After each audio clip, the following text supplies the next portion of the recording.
American Gods is one of those novels that proves that ideas, pure concepts, have value. The pitch itself is so interesting that it alone makes you wonder. In this world building, gods, divine beings, they exist in the real world as long as people believe in them, people worship them.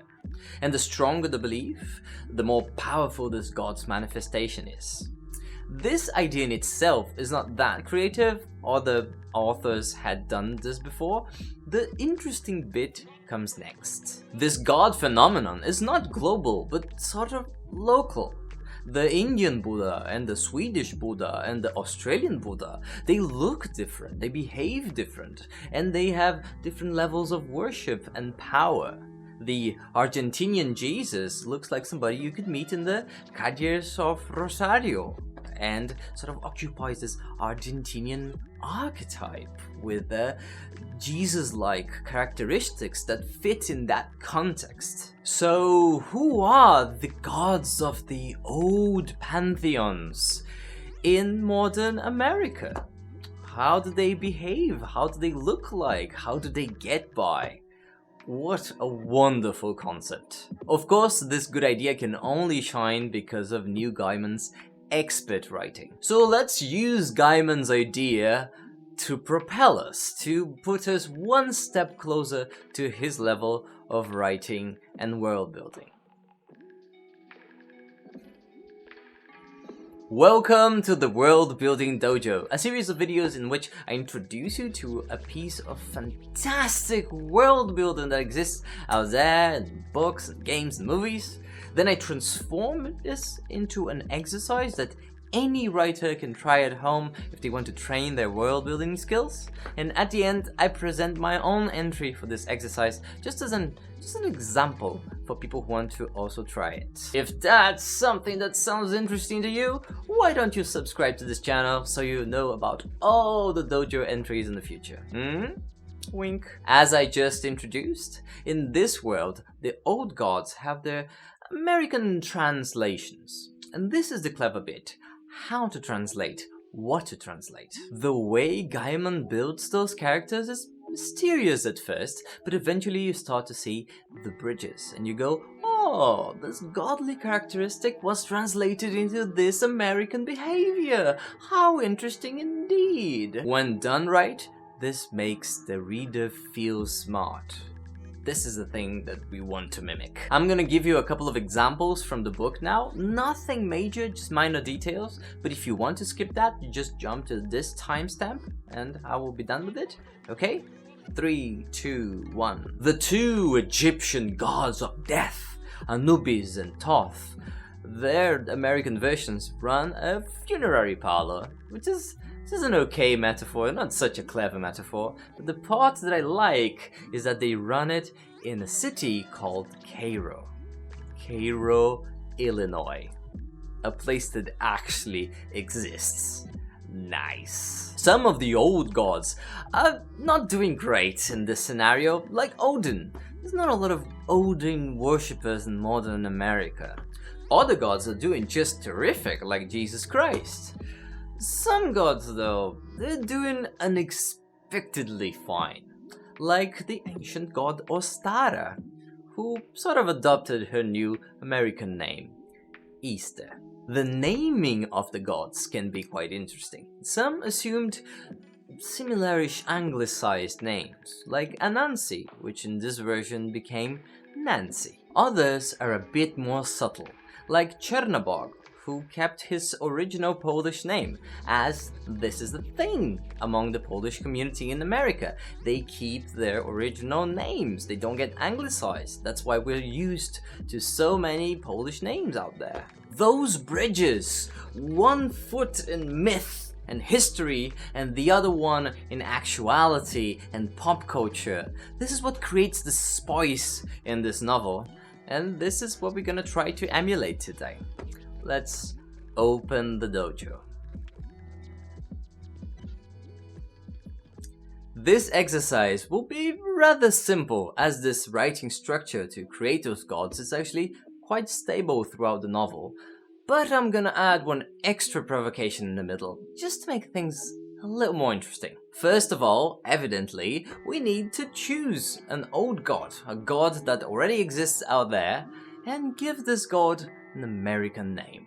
Next in line, let's give our god an appearance and a heritage. And of course, those two things influence each other, so we can make a little comment about it. Then we get to the juiciest bit of it, which is the bridges, the translations. Which of those gods' attributes, characteristics, behaviors, myths you're translating into American pop culture, American actuality?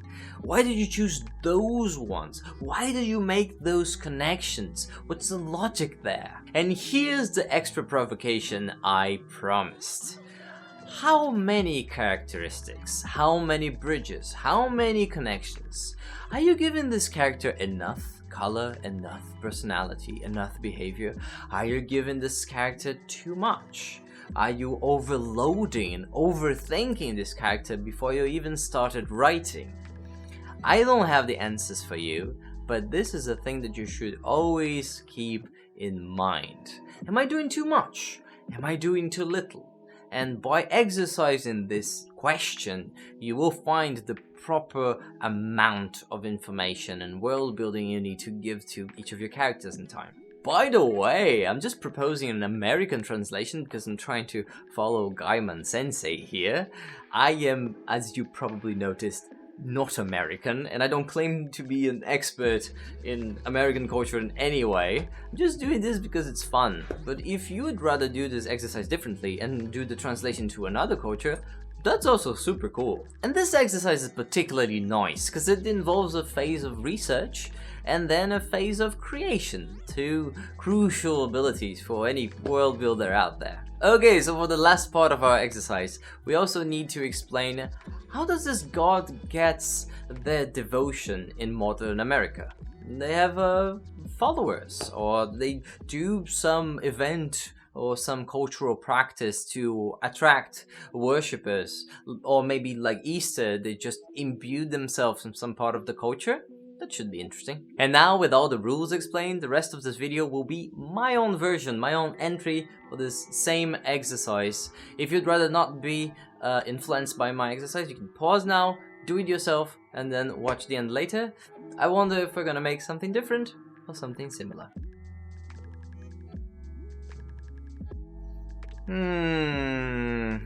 Gaiman didn't make this easy for me, because he used a lot of the pantheons that I really enjoy, like the old Polish gods and the Egyptian pantheon, so I can't really draw from those or else the book will influence me too much. But he didn't really explore one of my favorite pantheons of all, which is the Orishas from Yoruba tradition. So the god I'm gonna pick here is Ogum. And I'll explain his godly characteristics as I explain the bridges, but for now, I need to give him an American name, and I'm gonna choose to go with a similarly sounding name, not really a name, but a nickname. In America, people are gonna call him Ogre. Yeah, that sounds about right. He's a black man, as any Orisha should be, bulky, very tattooed, I'm gonna come back to the tattoos later, has a face that says, "Don't you mess with me. Don't you mess." His ancestors are Yoruba, so the region would be nowadays Nigeria, but I also wanted to add a mix of genes in his ancestry, because this religion traveled the world, to the Caribbean and Brazil and parts of the United States, so I wanted him to look mixed. Like a white lips but a thin nose, and I wanted this to give people the impression that he's not from there. He's not from there all the time. He's always a foreigner. He's always not from that place. I want this characteristic to be important in his personality. He's always on the move. His tattoos are quite ugly, and many of them are unfinished. And I thought that was an interesting and subtle way to put one of Ogum's main traits, which is he's impulsive. Let's not think of the consequences, let's just do it. And I thought that was a neat way to just hint at this. His biggest and most defining tattoo is here on the back, and it's just lettering that says, "Never forgive."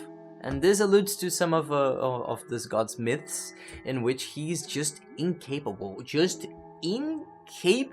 of forgiving people, even when logic would tell you to. Yeah, those are nice details. But now I want to explore this character's main traits, the two most important godly characteristics that I'm going to translate into their American versions. And they are that first, he's a god associated with technology. And the second is that he's a god associated with war, the warlord. When I say he's a god of technology, I'm not saying apps and AI. I'm saying he's a god associated with iron tools. And I like this idea. I like the idea of the god of technology, but the technology is very antiquated and old, ancient. So I'm gonna turn him into a train driver, a locomotive driver. And I also think it plays well with this idea of this personality. He's always on the move and always not ever from that place. It just interacts well. Ogum is a mighty warrior, yes, but never an attacker, never an invader. He is a god of war in the sense of protection, of preparing your defenses against the enemy. He's a guardian. The way I'm gonna translate this into the American Ogum, into Ogre, is that he's a union leader, a railroad workers union leader. So yes, he's still the guardian, the sentinel, and people see him as that. And people look for him when they have problems, when they need protection. But he's never an attacker. He's never going to give the first blow. He's just there to defend when people actually are being attacked. And this plays well with the narrative that he's weak in America. There's not a lot of Ogum worshippers in America. Even the railroad industry can be a metaphor for his powers that used to be stronger. The railroad industry used to be a big thing. And of course the union that protects those workers used to be much bigger and more important. But as transportation methods change and air travel becomes so much cheaper than it was before, trains are in decline. So is Ogum in decline. He's a strong guardian, a protector, yes, but he's starting to get old. He's starting to not have a lot to guard anyway. His trade is dying. But Ogre still needs to eat, still needs that sweet, sweet worship. And the way he found to get it is tangentially. He operates those old trains, those historical machines that still operate to this day in the United States. And the thing about those trains, those really old ones, is that they have a community of enthusiasts, people who travel to the United States just to see that old train still running, and they're so excited about it. And that is exactly what Ogre needs. This worship that they give to the trains end up also nourishing him, because of course he's the man operating the machine. He's an integral part of that experience. So this is how he gets by in modern America. But even that solution is not permanent. This community of enthusiasts is diminishing year after year. Even the trains themselves, the old machines are, one by one, being decommissioned. Eventually, none will remain. Yeah, answering my own provocation, I feel this is one notch more than what I should have given to this character. I think I gave him too many traits. I like my characters to be free, to surprise me, to have unexpected partners, jobs, talents.